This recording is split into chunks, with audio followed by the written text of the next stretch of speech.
Good morning, colleagues. I would like to, well, for those who can't see me, I'm Eva Müller, I'm the director of the division and also the ad interim leader of the Forest Technical Network.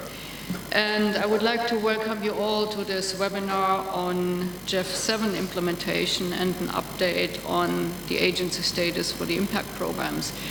I think this has been all anxiously awaited by many of us, and so we have quite a number of people in the room. We had to change rooms because this was originally foreseen for the forestry meeting room, and we thought that would be too small. We also have some colleagues from the decentralized offices connected through audio only because, excuse me?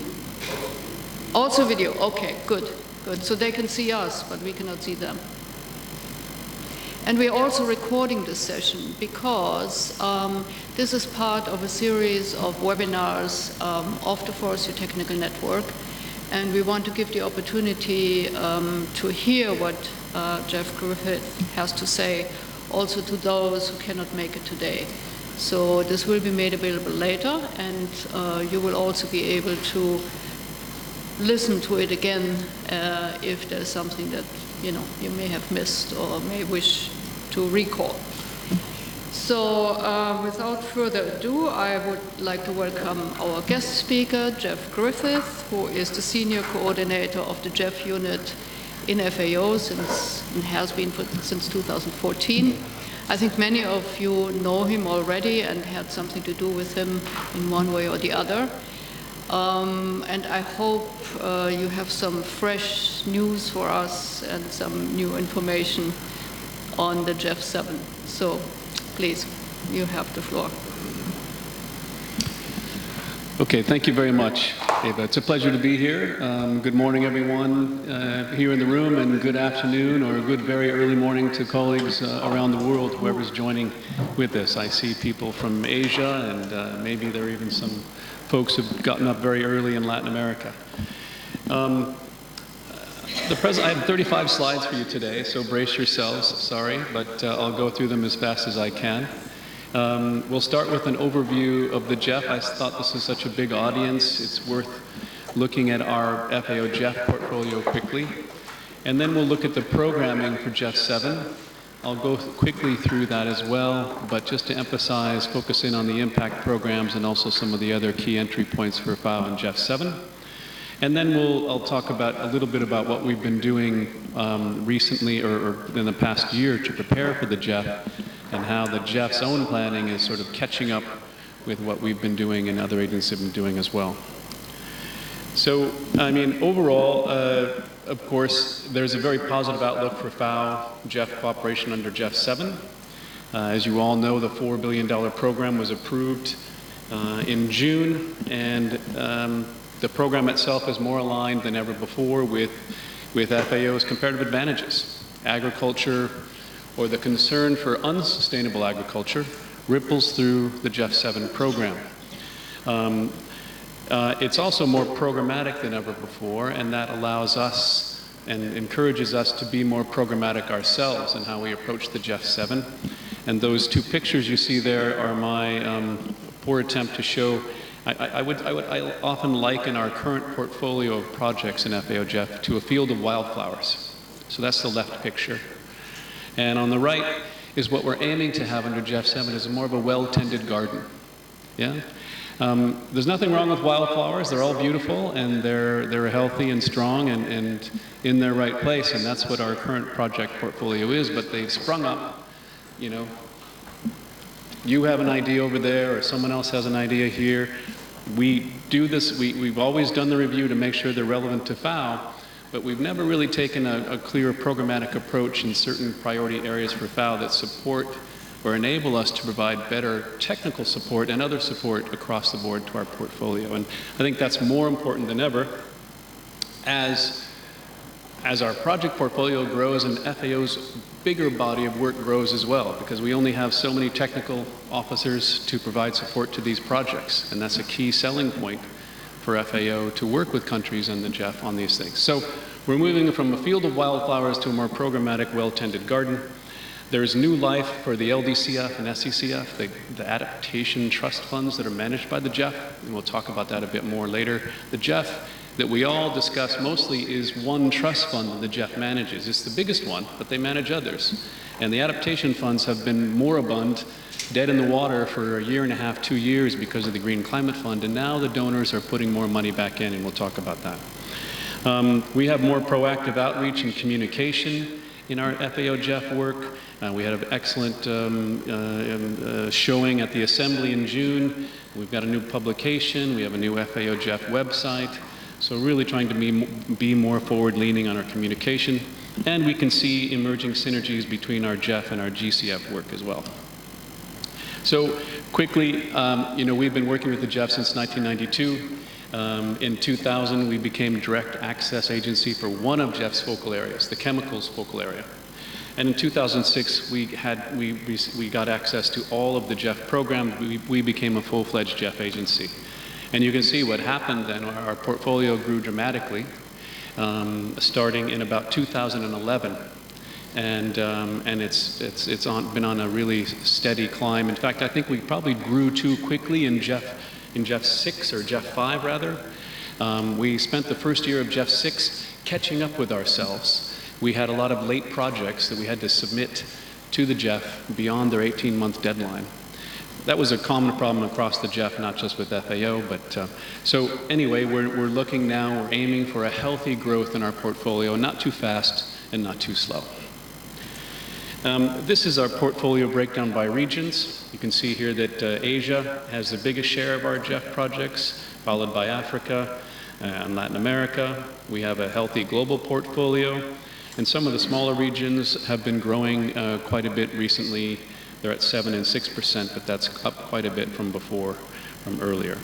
And total portfolio value now is about $750 million. Again, these are the different trust funds that are managed by the GEF. You can see the main one, of course, is the GEF Trust Fund, and that's 76% of our portfolio, but 24% is with the other trust funds of the GEF. The LDCF and SCCF are adaptation funds. That's Least Developed Countries Fund and Special Climate Change Fund. The SCCF is for non-LDCs, essentially. And CBIT, which many of you in the room know well, forestry has been a key driver of that. That's a new trust fund the GEF Council created just a year and a half ago. And we were one of the biggest movers in that in the GEF partnership, and we have now $15 million worth of projects in that. And they're small projects, but I think they're quite strategic and they fit well with what FAO does. In fact, we just submitted recently a global project. Yes? Oh, sorry. CBIT is the Capacity Building Initiative for Transparency. It's focused on helping increase capacity of countries to meet the spirit of the Paris Agreement for increased transparency. Transparency is the fundamental aspect of the Paris Agreement, and so the donors asked the GEF to create this trust fund to build capacity. And FAO's role in that is building AFOLU capacity, capacity for transparency in countries reporting related to AFOLU matters. Okay, this is just there's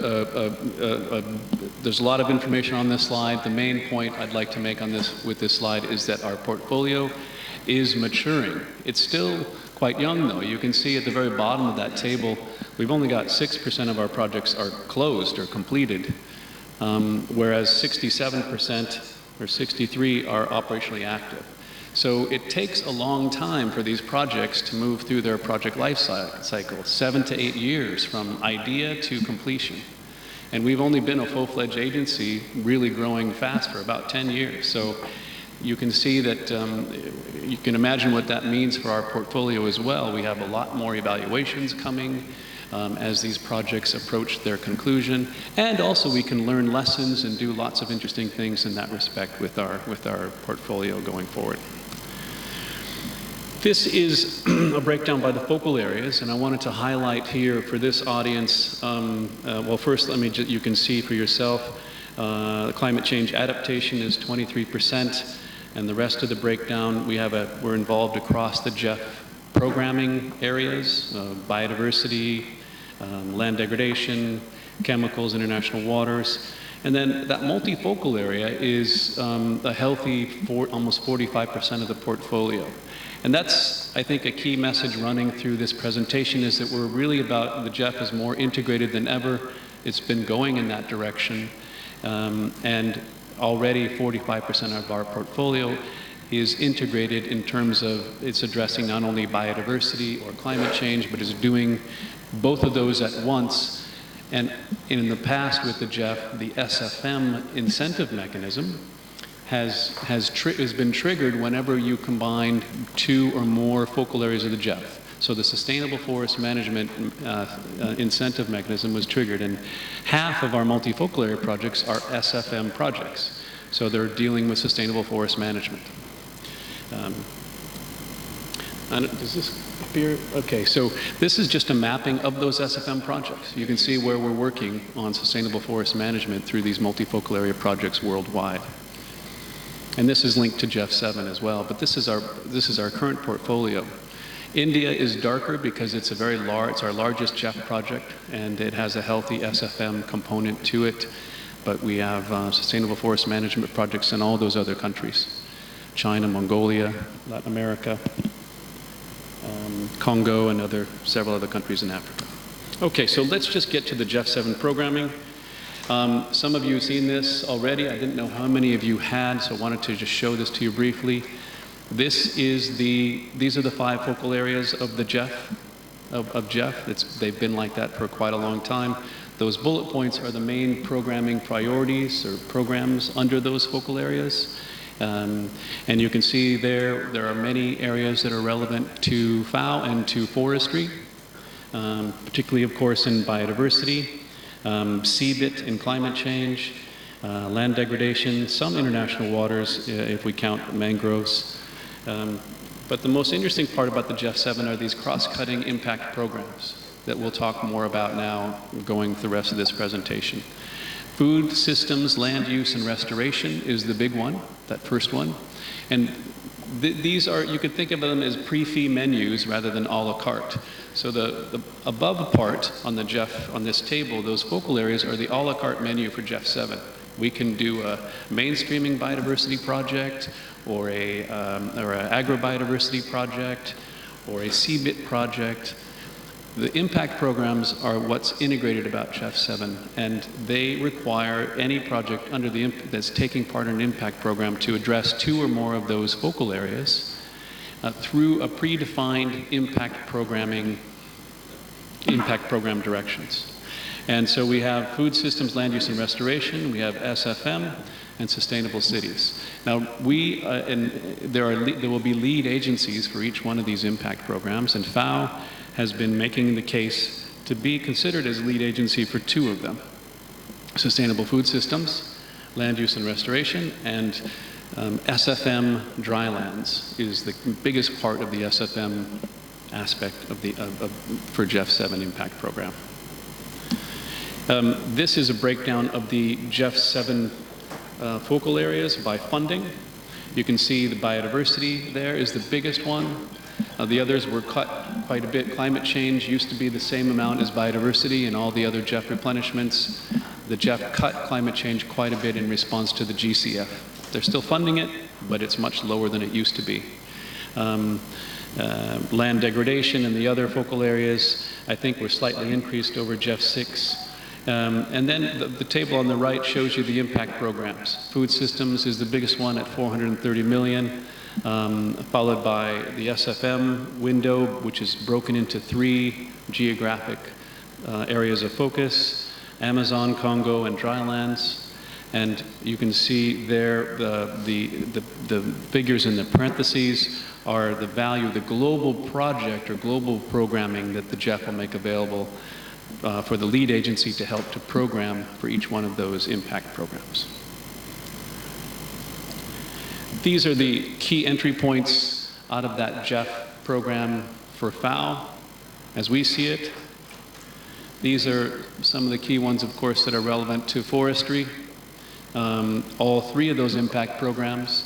Sustainable cities will almost certainly be led by the World Bank because they led the GEF 6 program. We can see entry points, not big ones, but some interesting ones for urban food systems and possibly urban forestry as part of that. And then, of course, SFM and food systems, we'll talk more about the forestry element, particularly in food systems. Mainstreaming biodiversity. Biodiversity is as you saw, has a lot of funding in GEF 7. So there's a chance to have we can think about programming just in the biodiversity window for GEF 7, where we might be mainstreaming biodiversity into forest management, for example. That's what that window of the GEF programming is all about, is mainstreaming biodiversity into productive sectors. And then you can see CBIT and, of course, the blue economy aspect as it relates to forestry. Our first priority, what we've been spending a lot of time on in this first year of GEF 7 are these impact programs, because it's really, the GEF is very much focused on that itself. And so we have been focusing our efforts to position FAO to play lead roles in those two impact programs. First, the food systems one, where actually we met in Washington 2 weeks ago now, and the GEF asked each agency to present on its comparative advantages to be lead agency for these impact programs. We presented for food systems and for drylands. This is just one of the slides we presented on food systems that covers FAO's comparative advantage vis-a-vis our convening powers and access to decision makers. The GEF wants to know from the agencies who want to be lead agencies, they want to know, what are your comparative advantages? And then the follow-up question from them was, how will you deploy those to support the program? So FAO has all this immense convening power, which is quite impressive. We actually had to create this figure because we couldn't find one that showed everything on one slide that we could communicate to the GEF or another donor. So we actually spent a lot of time preparing this, and also other aspects of our comparative advantages related to our knowledge and innovation strengths, related to our ability to leverage financing, engage the private sector, related to our ability to access and work with local decision makers and regional decision makers. And I believe those were the main areas that we presented on. But this is just one of the slides. I didn't include all of them here, but we gave the presentation was very well received in DC. I think if the agencies had a chance to vote at that time, FAO would have been chosen overwhelmingly to lead this food systems impact program. But unfortunately, we have a small organization called the World Bank that's competing with us for this impact program. And they happen to be right next door to the GEF. And so we'll see, but we have tough competition. Either way, we will play a significant role in this impact program at the global level and, of course, at the national level. Let me just talk about the Food Systems Impact Program now. From the GEF's perspective, of course, they're looking at food systems because they are unsustainable and they're a key driver for environmental degradation worldwide. This is just a slide actually from one of my GEF colleagues' presentations highlighting the emissions, the climate change impacts of unsustainable systems. So they want to see their systems projects addressing these kind of emissions from unsustainable agriculture. And of course, these are all areas that FAO is highly expert in addressing, and as are all of you. The causes of deforestation, these are also underlying rationale for GEF's work on this: agriculture, commercial and subsistence, and the growing demand for these products will increase that pressure on the environment and on forests. This is the vision of this Food Systems Impact Program. They want to go from unsustainable landscapes, unsustainable food systems that create these kinds of landscapes and land degradation and environmental externalities, to one that's a more harmonized landscape planning approach. You could call it an agroecology kind of an approach. But basically, the emphasis of this impact program is first on landscapes. They want each project to choose a specific landscape, organize landscape planning, and deal with multiple different objectives within the landscape. One of them involves forests, but it's not just forests. It would be then crops or commodities, and of course the value chains associated with those. So this is an example of what they're looking for in this impact program. Spatially explicit geographies where these different aspects are integrated. And they have actually criteria for choosing these landscapes that'll have to be in every project that will be funded under that $430 million impact program. Ultimately, the GEF wants a diversified portfolio of these country projects. They want landscapes that are production landscapes that are still healthy with good environmental benefits, but where remaining forest is threatened. They want landscapes where production of globally important food crops or livestock creates environmental problems, environmental externalities.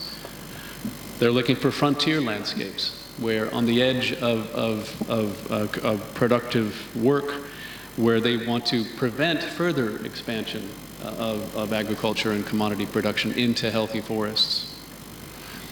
And they want landscapes that are highly degraded, that are in need of restoration. So this is the kind of thing they're looking for, and they'll be looking for when they review these impact program child projects. Now, these are the criteria for the impact program projects.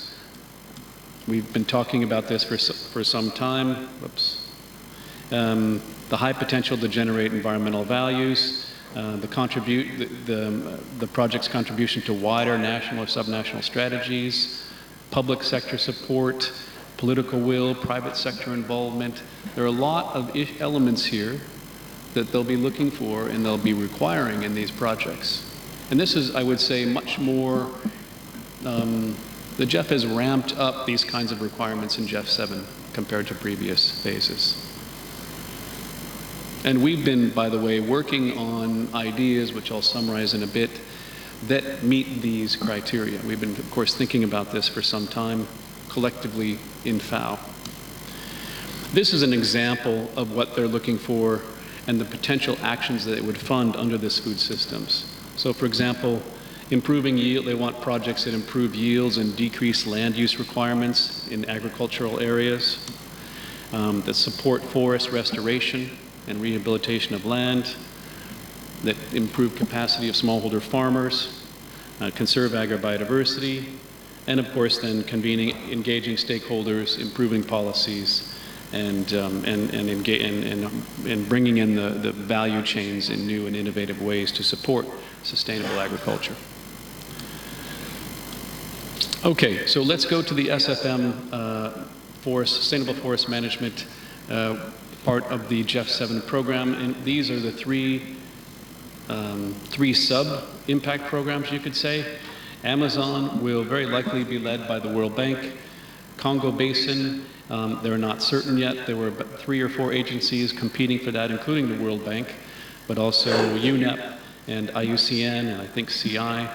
And then dryland forests, we are competing with IUCN in terms of being considered for lead agency for that impact program. There are 3 geographic sub-areas of foci for this, for the dryland forest impact program. You can see them at the bottom of the slide here. There's the overall objective of sustainable dryland sustainable landscapes, the kinds of key interventions that they'll support as they relate to key outcomes. And we've been working for quite some time already in the Miombo area for Southern Africa. In Central Asia, we're working to build on work we have there already. And in Latin America, we're beginning to discuss with potential partners projects there. This is just an example of what we did in the Miombo region to build the groundwork for a robust portfolio there under this SFM window. Even before we even knew that, the GEF even knew that this what the SFM window would cover. In fact, you can see there this kind of work that was done by our colleagues across the House resulted in, we have concept note, of course, from Miombo, a publication, and then finally the GEF. I think it helped to influence the GEF in deciding to include Miombo as one of their sub-areas of foci for SFM drylands. So we'll be using that, and we already are using that as concept note in the region to get countries to sign up for these, to agree to work with FAO to develop expressions of interest in projects under this impact program. This is the timeline for this first year of GEF 7. I didn't know it wasn't going to all come up at once. Let me see. Okay, there we go. You can see the GEF Assembly on the far left. The main message is this first year, again, from the GEF's perspective, is very much focused on impact programs. There'll be the first GEF Council of GEF 7 is there in the middle of the slide. You can see December 2018. That work program, the GEF tells us, will be quite small, and that really the first bulk funding for GEF 7 will come next June, when these impact programs will be approved in terms of their programming documents. Before that happens, the GEF needs to decide first on the lead agency question. We were hoping they would decide that 2 weeks ago at the meeting in Washington. However, they listened to all of our presentations and they said, well, you're all qualified to lead these impact programs. And then they thought quickly and came back and said, why don't you write us, each of you write us a 4-page proposal as to how you would address these certain questions if you're chosen as lead agency. And that's what we spent all last week doing and submitted those on Friday to the GEF. They say now they'll make this decision by October 19th. By October 30th, they'll release a call for proposals, a call for expressions of interest worldwide to countries to prepare expressions of interest to be submitted to the GEF for the lead agency and the GEF to review. They'll have the countries you can see there in the middle of this timeline. They'll have from the 30th of October to approximately the end of January to prepare these. In February, the GEF Secretariat with the lead agency will evaluate these EOI and decide what will be included in each impact program in the first batch. This won't be the only opportunity. Countries can still engage in the impact programs in the future at councils of GEF 7, but this will be the first one and probably the biggest one. At the same time, whoever is chosen as lead agency will need to get working on these program framework documents, because the GEF 7 program has a description of these impact programs, but it's quite general. And a more specific, you could think of it as a project document, but they call it a program framework document. A more specific program framework document will have to be written to serve as the umbrella program globally for food systems and for sustainable dry lands as well, for each one of those impact programs. And that will have to be done at the same time countries are writing these expressions of interest, which is an unfortunate. It's unfortunate that we don't have the PFD first and then the countries write the EOIs to match what the PFD has written, but the GEF organized this in a way that doesn't allow that, so we'll have a parallel process there.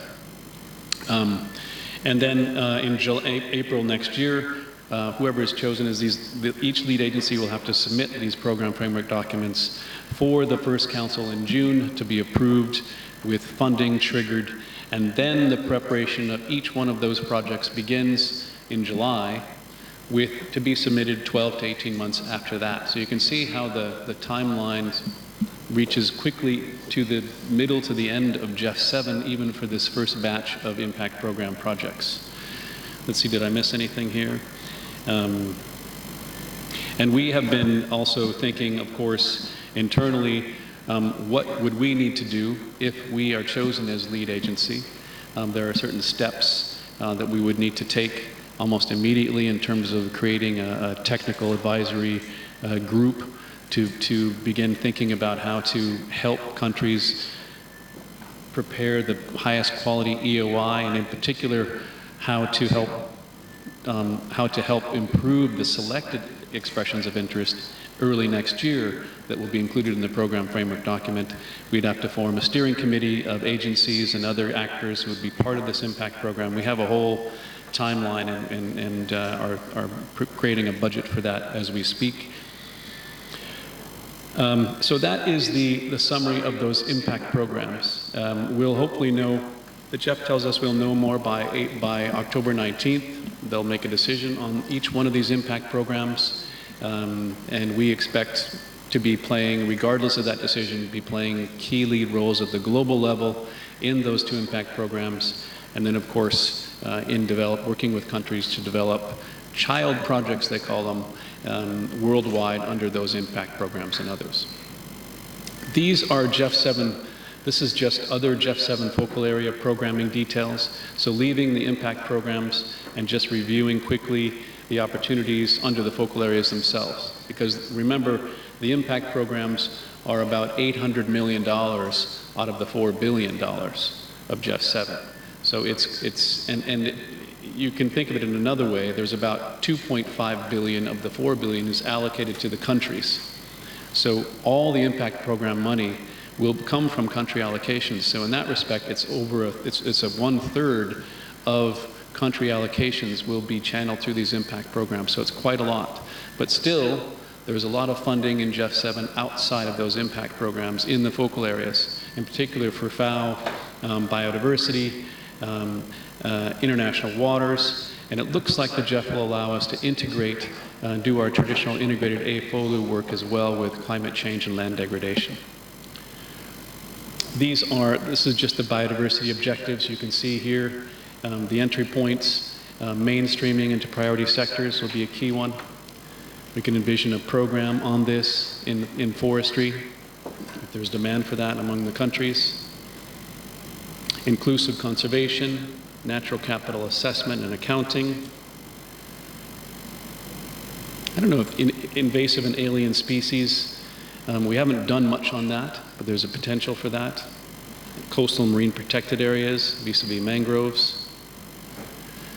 Climate change, most of the AFOLU work in climate change is pushed into the impact programs. CBIT, as I mentioned before, is definitely an opportunity here. And finally, the LDCF and the SCCF. There's a new program, there's a new strategies for each one of those that's been prepared and endorsed by the GEF Trust Fund. The interesting thing here is there's actually money coming. The donors have approved this strategy with this mention of $750 million to $1 billion being put into these two trust funds. And now, for those of you who are familiar with it, with how the LDCF and SCCF used to work, they operated largely separately because they were approved, those projects were approved on a rolling basis, and countries just contributed money whenever they had any spare cash, they would put it into the LDCF. So it was very hard to predict and manage and coordinate with other GEF work because the other GEF work was moving on a very well-regulated schedule. The change now is that the GEF is requiring integration of these climate change funds, adaptation funds, with the regular trust funds. So new adaptation projects under GEF 7 they'll be strongly encouraging integration with GEF Trust Fund work. So climate change adaptation integrated with climate change mitigation, biodiversity, land degradation, and even the impact programs. Projects will be approved via work programs, not on a rolling basis. So there'll be no line of projects that are being funded on a, as the funding comes in. It'll be just like the GEF manages its own trust fund. They will decide, the GEF CEO will decide what adaptation projects will be brought forward to council for funding at each council meeting. And that way the GEF says they can, and they're right, they can facilitate further integration. They can choose projects that are more integrated and better complement what they're funding in their other trust funds. So this is, I think, overall good for FAO. It's something that comes naturally to what we do with the GEF. Also with LDCF, the country ceiling has been raised to 50 million from 40 million, with a cap of 10 million initially per country. Each country will not be allowed to access more than 10 million of new LDCF money going forward. And they'll be revisiting that in the future, but that's the link for now. And as a result of this kind of integration, we can begin to see more potential for GEF and GCF synergies with this integration of climate change adaptation and mitigation in the GEF. Now, with respect to our approach to GEF 7 planning, these are some key sort of, you could say, principles or actions we've been taking. First, we've been engaging with the GEF at the global level to secure key roles for FAO in those impact programs. We've been advancing discussions with key co-financing partners, since that's such an important aspect of our work under GEF 7. With IFAD globally, with a particular focus on Africa, and that has been, those discussions have been well underway, and in fact IFAD is a co-sponsor of our lead agency proposal for food systems we submitted last week. So we're very much engaged with them, and we look forward to working with them regardless of the lead agency question, working with them in Africa on food systems programming. CAF in Latin America, the Latin American Development Bank, we've had very good meetings with them, and we hope to prepare to develop a portfolio of projects where we're working together, building on CAF financing with FAO's technical expertise. EBRD in Eastern Europe, Central Asia, and Near East. We've had ongoing discussions with them, and in fact, we'll be meeting with them tomorrow again.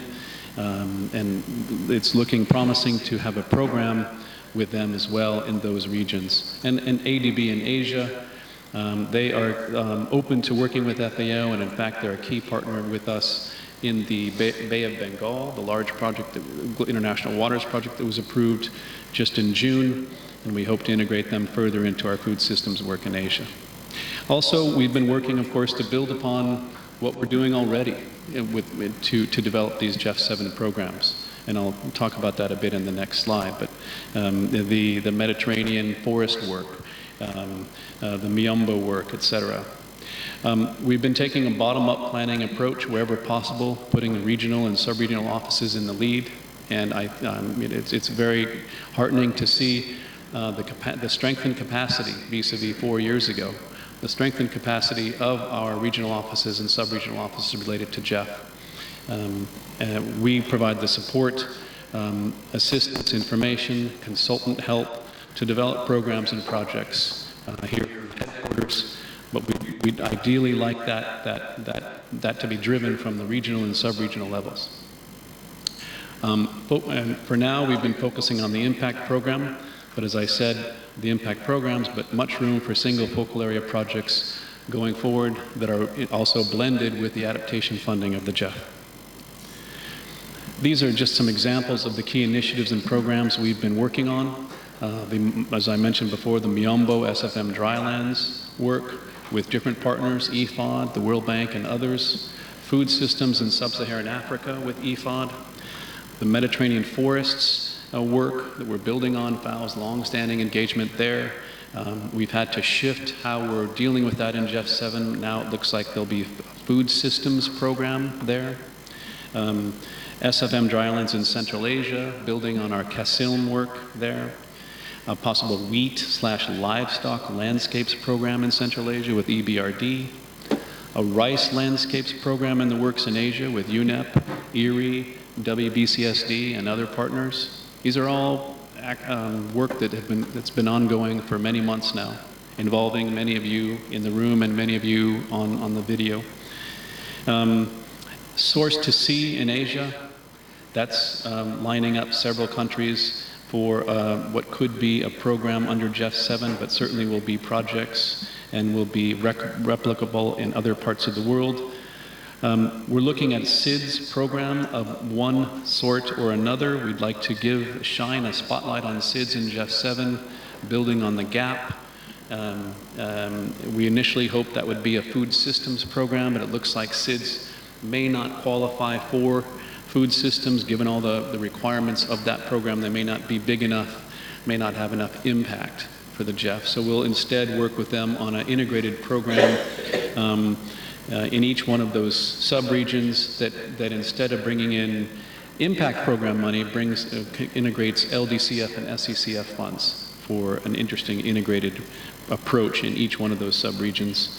Of course, CBIT we're working to develop a robust CBIT portfolio. There'll be about $50 million available for CBIT under GEF 7, and we think if FAO can access 15 to 20 million of that out of the 18 agencies, that would be quite a success. And then, of course, we're working on big ideas in the big BRIC countries, food systems concepts, for example, in India, China, and Brazil. My parting message is that the future is integrated. This is just a simple timeline you can see on the lower part of the screen.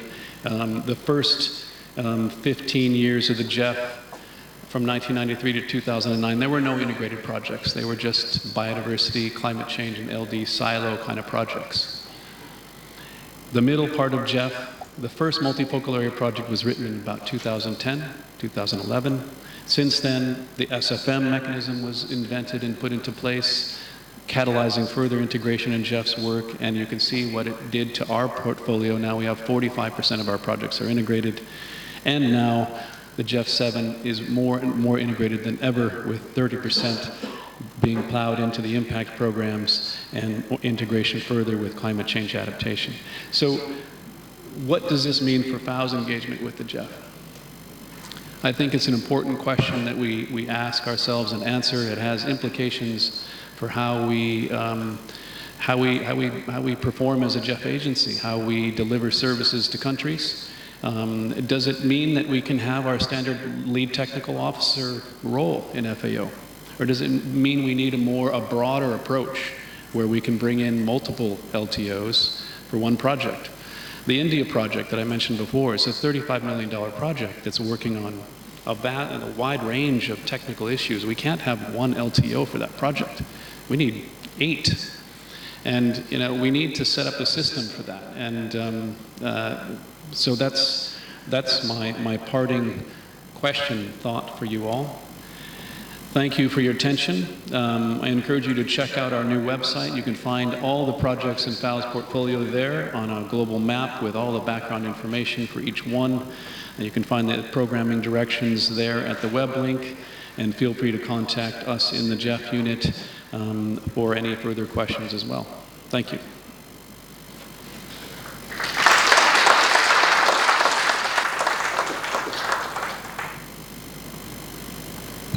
Thank you, Jeff, for this very, very, very informative presentation. And of course, the presentation will be made available as well, because there were so many details in there that maybe not everybody will be able to remember them off the bat like this. I'm sure there are many questions from our colleagues, and I think what we should do is, Daowei maybe can help me establish a list of people who want to ask questions, starting with our decentralized officers. So who from the decentralized officers has a question that you would like to ask?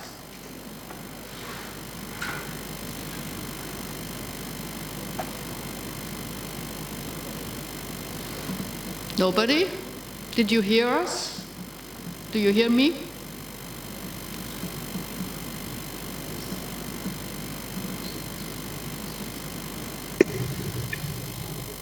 Okay, let me repeat the question. Is there anybody from the decentralized offices who would like to ask Jeff a question? No, from Asia we are okay. Thank you very much. Okay, then let's go to the room here. Mette? On that side? Ciao? Any more here? Chiroma. Sorry. On the other side? Andrew? Who else? Nobody? Okay, let's start with those. So, Mette, you were first. Thank you, and apologies for coming in late. I and a couple of other colleagues were waiting for all of you to arrive in the forestry meeting room until we found out that we were late. We were there early. Anyway, firstly, a huge, huge thank you to your team for the immense work over the last couple of weeks to try and put forward FAO's bid for the 2 impact programs. It has been fantastic to work with that whole team and see what we could pull together in a very short time. And also to all of those that we sort of reached out to in the department and outside at very short notice to get input for that. So I think that was a fantastic team effort, and fingers crossed that it actually bears fruit. But as you say, whatever happens on those, we will have a very strong portfolio under each of them and a good impact on the ground, hopefully, as well. I think one of the things, now we've heard about the GEF program and the framework and all of that, and for some people here, they're quite familiar with GEF because they worked with it before, but we also have quite a lot of new staff in the forestry department. And I think it would be useful if you could tell us a little bit about the role of the GEF unit versus the department. What is an LTO? How does it work? What is actually in it for those that have to do the work in a technical department? So when we have either direct execution or others, a little bit about the GEF fees, perhaps. Say, okay, well, where's the carrot for actually us being involved in this other than the extra work and the impact on the ground? Is it going to be just extra work, or is there something else that can help us at least find somebody else to help us out with it? So what is the role of the unit? If anybody has a great idea in this room, and I'm sure that a lot of people are already thinking, what are the next steps? So a little bit more about how that works and also how it works with the region and the regional offices. It's a big question, I know, but let's take a couple of, we could also take another, you take that one, but it's a lot of things. Sorry, yeah. Okay, we could have a whole week of meetings on this because that's a big question. Basically, and a very important one.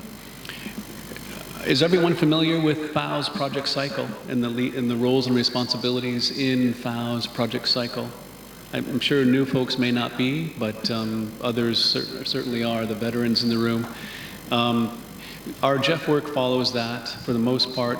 There are three key roles in the project cycle in FAO. The budget holder, which holds the reins of the project budget, and by FAO policy, that is the most decentralized office possible. So most of our projects, the budget holder is the FAO rep in country, or for regional projects, it's the FAO regional office, and for global projects, it's headquarters. That has changed over, especially with the arrival of our current DG. I think that was made more of a priority to decentralize that work. I know that the Forest Department and other headquarters departments had quite a legacy portfolio of GEF projects as well that allowed you to, I think I checked on your fees, Forest has earned about $2 million in GEF fees over the course of our involvement with the GEF.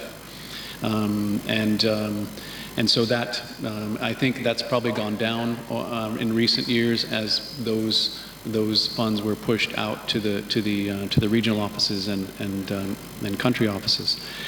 So there's the budget holder. There's also the lead technical officer, of course, which many of you are.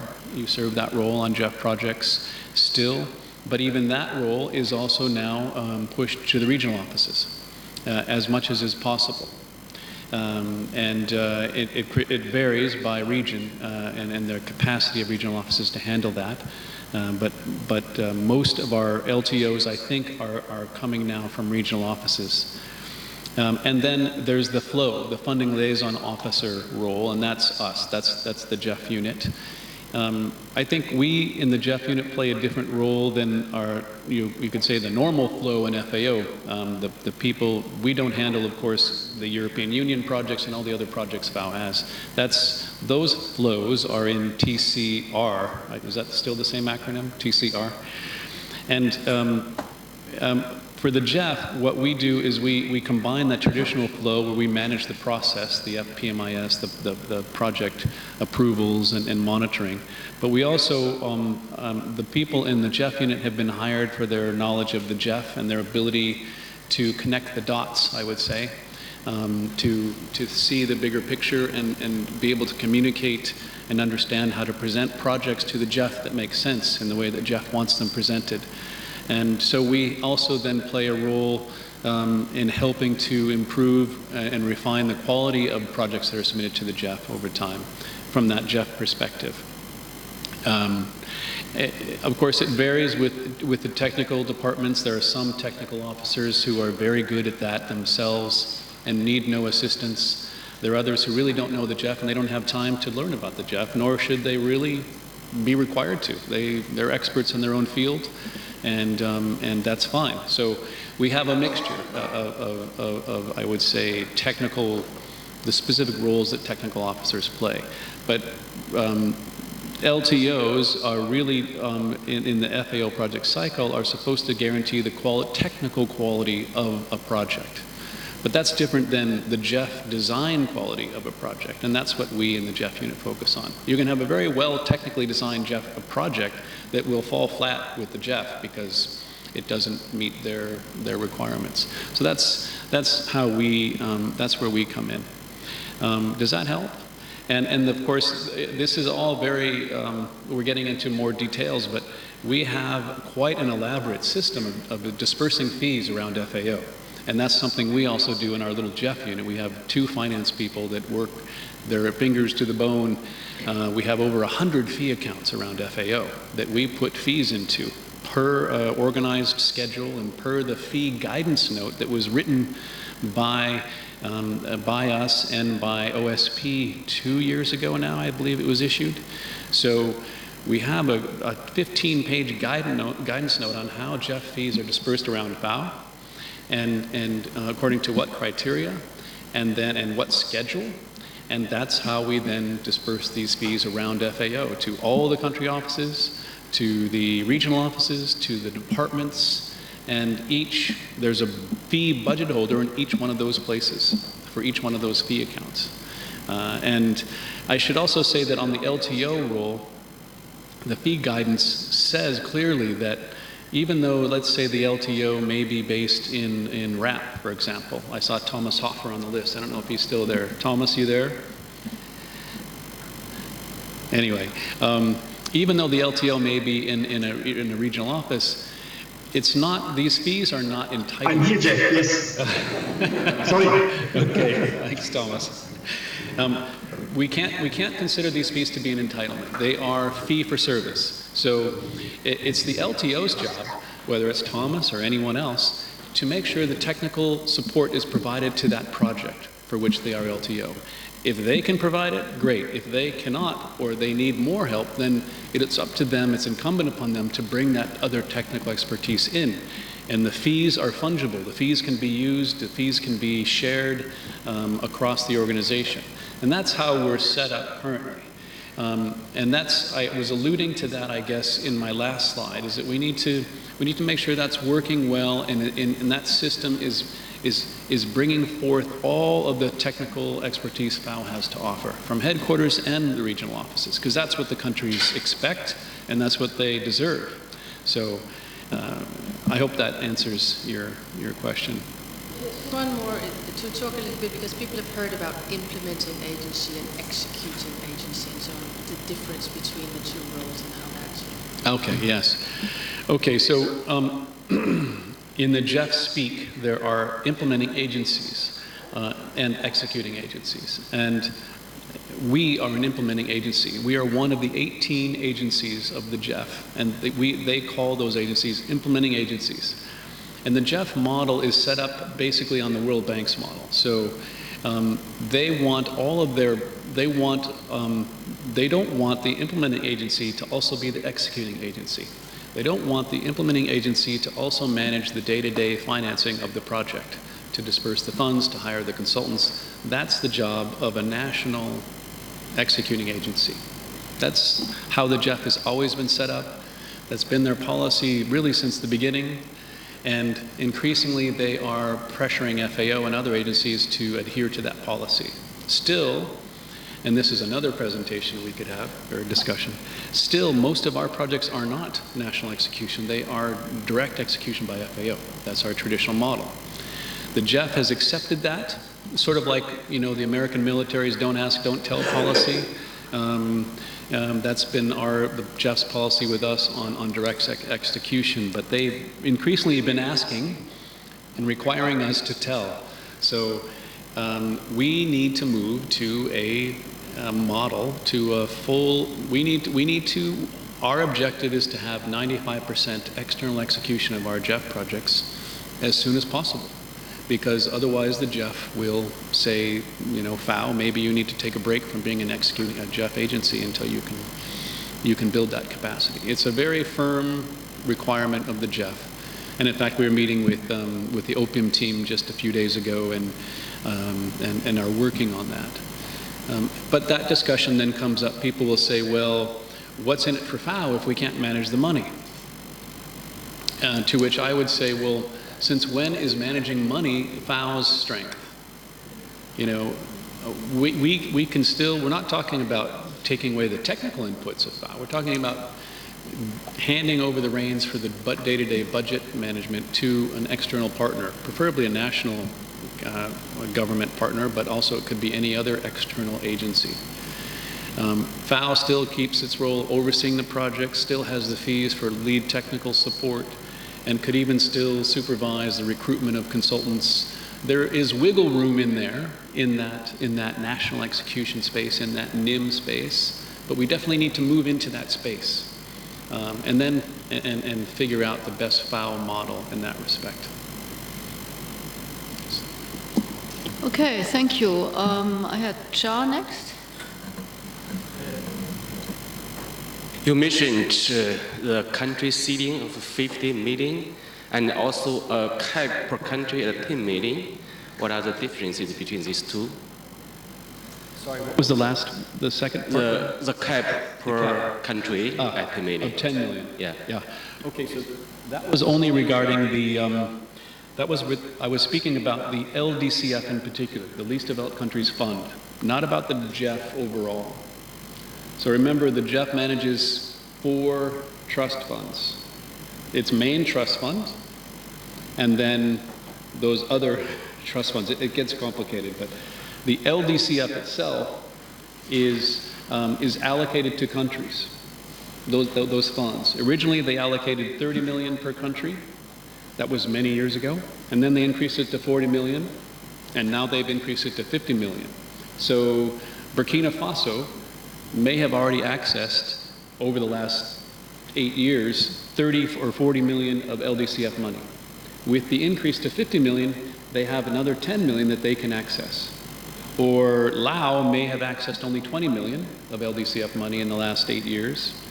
And now, with the increase to 50 million, they theoretically could go to access that additional 30 million, but the JEF put a cap of 10 per country on the LDCF funds initially, and they might increase that.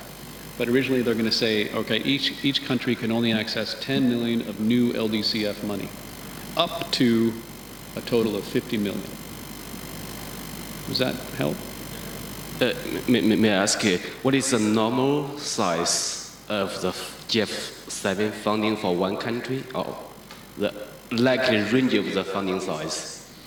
Okay, so I mean the JEF funds that are allocated to the countries are climate change mitigation funds, biodiversity funds, and land degradation funds. So those are all allocated to the countries through a formula called STAR, System of Transparent Allocation of Resources. And there isn't a normal level, because each country is vastly different. China will get 150 million, and Laos will get 6, depending on that formula. The size of the country, the scope of their biodiversity, the extent of their land desertification problems, the size of their economy. There are different aspects to the formula which you can easily see online. But that's it. So you can Google JEF 7 STAR allocation, and it'll show you what those are globally. Yeah. Okay, Shiroma's next. This is, it's about the invasive alien species, what you have mentioned as a key area. So by nature it is transboundary, so most of the JEF projects are more like country specific. So if you, because it makes sense if when you are working with invasive alien species to work in a regional or global level. But in the regional level, if you are working, I feel like the likelihood of getting the approval or everything is harder than a country programs. So can you comment on that one, please? Yeah. Well, the issue, regardless of whether it's invasive species or any other program area, for biodiversity, for those three focal areas that are allocated to the countries, the question of whether that you can do a regional project is, well, the potential, the opportunity to do a regional project is limited because most of those funds are allocated to the countries themselves, and countries themselves, sometimes they'll agree to a regional project if there's good rationale for it, but most of the time they don't want to put their national money into a regional project. They feel like they're losing control over it and they may not benefit from it as much as just a national project. So if we have a good rationale to take a regional approach on something like that, then we can discuss it, one, with the GEF. They may have some additional money hidden away somewhere for these regional projects. I doubt they have very much because the impact programs have soaked up all that global and regional sort of discretionary money now in GEF 7. But we can certainly talk to them about it, and if countries agree to do a regional project, then that's fine. Then it's one project with country funding, and you could say country components under that one project. But the funds would come from the country's own allocation. Yeah?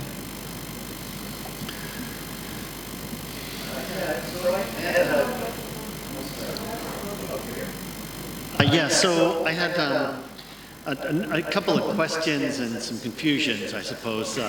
One is I've just actually come back from India and I had a meeting with Tomio Shichiri, who's struggling. They've got a major, struggling is not the right word, but a major GF project to implement, and it was clear to me that the management challenges getting up to speed are going to be a lot as that program goes forward, and I'm sure Thomas and others are aware, but I guess it's the biggest GF. So I guess figuring out how we can rise to those management challenges and really deliver was one thing that I came back with. Sorry, which country was that? In India. In India. In India. So you've got a brand new country rep and so on. More of the questions I'm trying to understand the possibilities to do more regional, you've already talked about this, more regional and even global programs. And my understanding is that would be all under the impact programs, right? Which is a change from the past where the bulk of the funding has gone through STAR allocation, if I understand correctly.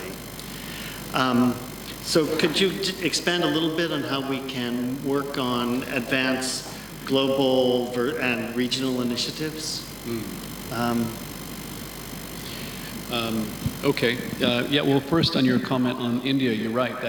And that's a big test for FAO. We need to deliver in India because the GEF is watching that carefully. It's a big project for the GEF as well, and we need to come together and support that project in the best way possible. Regarding regional and global projects in GEF 7, well, if you're talking about the STAR allocate, the three focal areas, the GEF has 5 focal areas. Yes, yeah. So chemicals and international waters are a bit easier to have these global projects, and we'll definitely be pursuing like areas beyond national jurisdiction on international waters. That'll be a global project and program. Chemicals, we may have an agriculture chemicals global project. That's still sort of under consideration. But for the 3 focal areas, yeah, most of that money is plowed into the impact programs. In the past, the GEF has kept money out of the STAR. They haven't given it to the countries and kept it at the global level, maybe 50 million or something for global projects, for biodiversity, for climate change mitigation.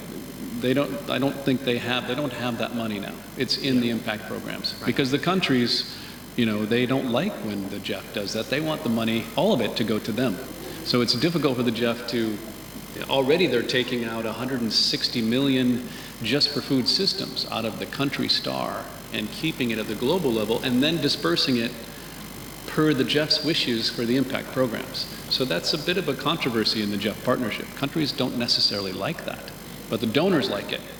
And because the GEF goes by the golden rule, the program was approved that way.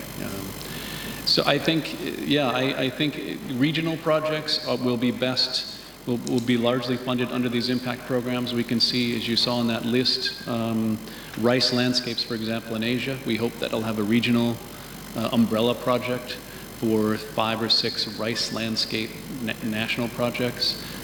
We hope maybe for the Mediterranean program to have a regional umbrella project, for example.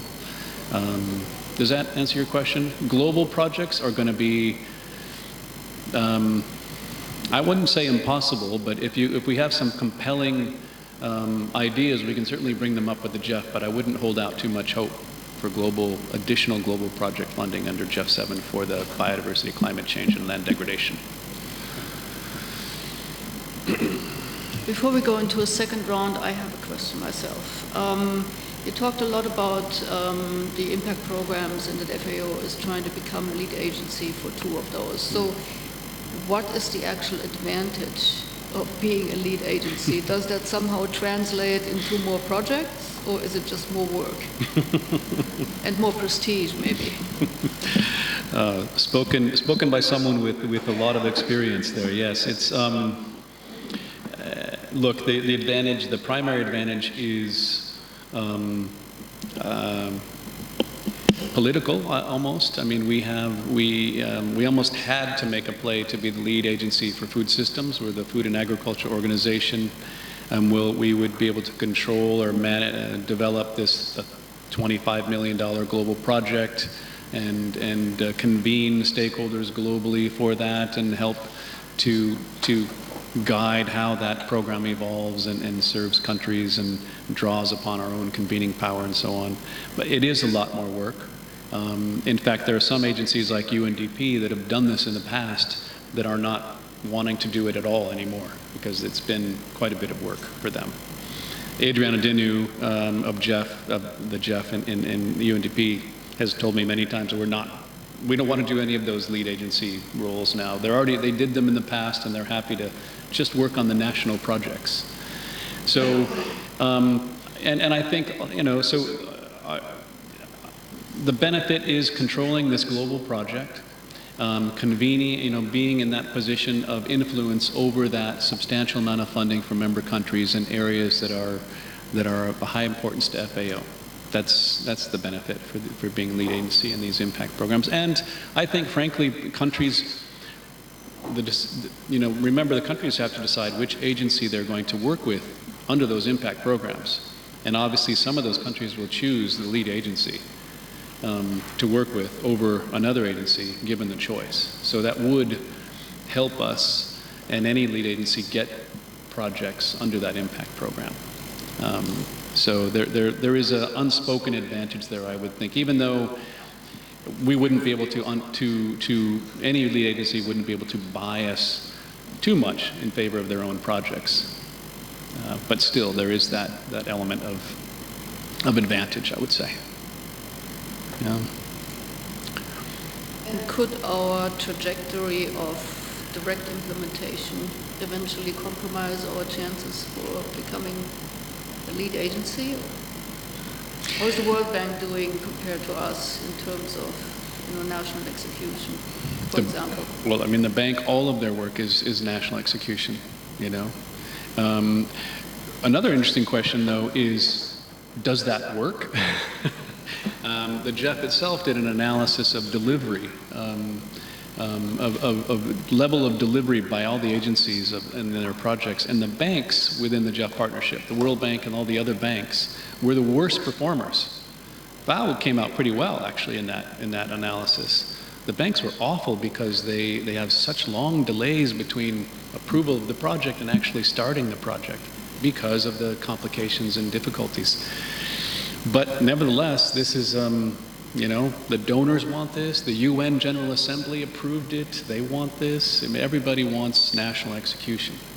I think the challenge we can have, if we have a flexible mechanism in OPIM, we can have national execution that involves substantial FAO support in areas that countries need it. If it's procurement, if it's recruitment, we can negotiate that with countries and then recover costs for that. But it's still national execution. It's still that modality. It's not DEX. It's not FAO up front. It's still FAO, countries up front, FAO's providing support. You could say it's a different way of providing support to the countries. Yeah. So I don't know if that will hamper our efforts on lead agency. The JEF knows that we are still working to get this in place. That may influence their decision. I don't know. I don't think it should, because this is a global project. After all, the lead agency question is really about the global project. And there's no problem with FAO managing that directly because it's global. And the child projects at the country level is where that challenge will come. Yeah. Thank you. So, more questions? Okay, let's start. We have Marco, we have Safia, we have Elias. Anybody else on this side? No. That side? Serena. So we start with Marco. Okay, thank you, Jeff. My question is about dealing with the countries, right? The role of this operational focal point, and whether you have any guidance in terms of how can we facilitate this? How can we be helpful? For example, some of us as technical officers have direct access to some ministers or agencies. Obviously, the role of the FAO reps is very important, the sub-regional and regional officers, the JEF unit. What would be your advice in terms of, if we have ideas, if we know that there might be some possibility in some countries, how can we contribute most effectively? That is my first question. The second question is more a curiosity, because you said that the LTO roles are being moved progressively more towards the regions, sub-regions, and I have seen recently that in some officers they go from being the LTO of one project to being the LTO of 8, 10, 12 plus projects. From your experience, what is, a reasonable load to be an effective LTO? I don't know if there is an answer to this question, but I'm just curious of your opinion. Okay. The first question, that's a good question. I would say if you have specific ideas, let us and the regional office focal point know, and we can, and the country office, of course. What we're trying to avoid is FAO coming from all directions at the focal point in the country. Now, the main contact point with the contact person in FAO for the focal points in each country is the FAO rep. So I guess you communicate with that person first, but keeping us in the JEF unit and the regional. Most of our regions, all of our regions have JEF focal points now, and Asia, Latin America, and I believe Central Asia, Eastern Europe, and also RNE in Cairo have specific JEF officers full-time working on JEF. We'll make available that list again in our next newsletter. We can send out a reminder to everybody. We'll be sending out an update on the guidance for these expressions of interest and the next steps and how we're going to do this in the coming week, as soon as we hear from the JEF about that. The coming 2 weeks, I would say. And then on the LTO question, I don't know what I think it varies. But again, I think from our perspective in the JEF unit, what we see is, and I didn't include it in the slide presentation, but we have a great slide where it shows, more projects coming, right, in FAO. JEF projects, GCF projects, EU projects. Are the number of LTOs increasing? No. So what happens? What do we do? Because that's going to continue. The trend is more non-core budget funding and static core budget funding, and so we need this other funding, but how do we manage it? I think it means the LTOs have to move up the food chain and not provide direct technical support per se, because they can't do it for 20 projects. But then they become responsible for making sure that support's provided. They've got the money, they've got the resources through these fees and others, so they program that. They say, gosh, I don't have time to support the India project fully or this other project. And they reach out to colleagues around the organization and then book that time. and the fee resources can easily flow for TSS and other things like that. That's how we see what we see being needed. Yeah. Thank you. Safia? I wanted to ask about the lead agency. So once a lead agency is designated, how much do other implementing partners have opportunity to still participate? For example, in SFM, the Amazon region might be taken by the World Bank, and would there still be opportunity for FAO to develop and implement programs there? Yes, of course there is. There are opportunities. Each area will be slightly different. Amazon, because it's a GEF 6 program already, with countries working on projects, I would imagine they've already had some discussions about GEF 7. And we spoke, some of you may have been in this room actually, 3 or 4 months ago when Mark Zimsky was here, the head of biodiversity for GEF. And he told me at that time that Amazon, most of the countries in the Amazon had already agreed on how they were going to approach GEF 7. There were still some remaining, like Bolivia, Venezuela, Suriname, and maybe Guyana. So there are opportunities, but for that particular one, FAO needs to move quickly, and we've been talking with our regional office colleagues about that, about choosing and zeroing in on a couple of entry points for Amazon. But and for sustainable cities, we've been talking with the bank about getting our urban food systems angle into that program. It wouldn't be a big area for us, but we'd like to see that it's addressed there and maybe get some sort of a global child project of $1 or $2 million to focus on urban food systems. But we do need to talk to the bank about that, because they will almost be certainly the lead agency for that one as well. So no, there's definitely space for it's an open. Theoretically, it's an open participatory approach to deciding GEF 7 engagement under these impact programs. And it's up to the countries ultimately to decide which agency they want to go forward with to do an expression of interest. Remember, that's the first step under these impact programs. Elias, next. Thank you, Jeff, for a very informative presentation.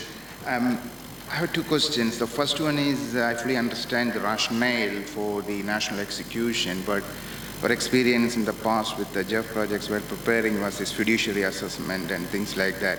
Is the GEF is also thinking to relax it a bit, or is it, what's the thinking behind that, like for national execution in terms of fiduciary standards and things? And the second thing is, we didn't mention much about the role of the LTU or the headquarters technical officers. We talked about LTO. So is it also aligned fully with this GEF project cycle? No, the FAO project cycle, or is it a bit different to GEF projects? Okay. Well, on your last point, it's my understanding that the FAO project cycle did away with the LTU quite a while ago. It used to be, and I don't know why that was done, but it doesn't exist anymore. And maybe that's what we need, is some kind of, maybe it's an LTG, lead technical group, or something like that. Okay, so I don't, that's not even on the, there's no fee allocation for LTU, because it doesn't exist in the FAO cycle. Could you repeat your question on the execution? You were talking about fiduciary standards. Yes. So basically, that is one of the reasons why sometimes we couldn't go with the national execution, because they had to do this fiduciary assessment and things like that. I mean, of course, yes, we have to do fiduciary assessments. Our GEF preparatory money will pay for those. The PPG will pay for that. It's not that expensive. It's, I think, $5,000. FAO has made agreements with 2 or 3 global accounting firms to do these assessments. So we do that per standard UN guidelines. They do an assessment of the partner's capacity. And based on that assessment, we decide whether or not we can do that. Now, if they don't have the fiduciary capacity, then what the GEF will say to us, or any agency, is, well, then find another partner. But still, they don't want us doing it. And it doesn't have to be a country government. It could be, heck, it could be UNDP. It could be any other agency, as long as it's not us. That's their, it could be an NGO. It could be, there's they would just say, find somebody else. If we can make the case that, gosh, we really couldn't find anybody else, they might accept that, but they're being pretty strict about it. The head of programming at the Jeff told me he could think of only 4 or 5 countries worldwide where it would be justified not to have national execution. You know, countries in crisis. But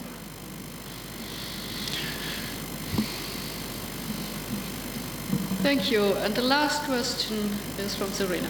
Yeah, thank you very much, Jeff. And actually, I think part of the question has already been answered because it was a bit of a, again, on this national execution versus implementation agency, and a bit you already answered. So I was just wondering if we really have to follow this trend of having 95% of external execution. A bit probably it's important for us as an organization to expand a bit what is the comparative advantage of a FAO if we just have to focus on being implementing agency.